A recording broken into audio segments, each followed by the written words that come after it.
Hello viewers, আসসালামু আলাইকুম। আজকে আপনাদের একটা গুরুত্বপূর্ণ জিনিস দেখাবো। আপনার জিমেল অ্যাকাউন্ট কিভাবে সুরক্ষিত রাখবেন।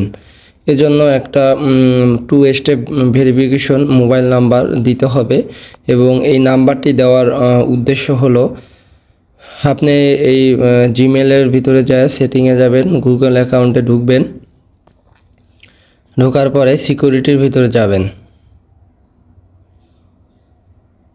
সিকিউরিটির ভিতরে যে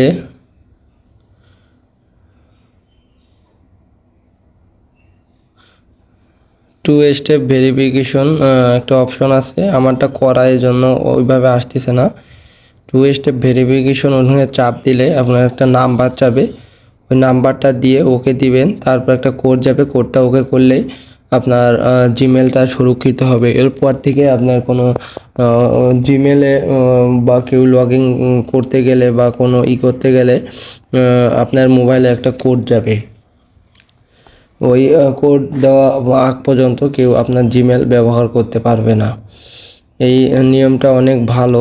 তো আপনারা চাইলে এইভাবে এই যে টু ভেরিফিকেশন এই যে অপশন আসছে, আমারটা আসলে নাম্বার দেওয়া, এই যে ফোন নাম্বার আমার দেওয়া আছে, বাট আপনারা এইভাবে আপনার জিমেলটিকে সুরক্ষিত করে রাখতে পারেন। বন্ধুরা, আজকে এই পর্যন্তই।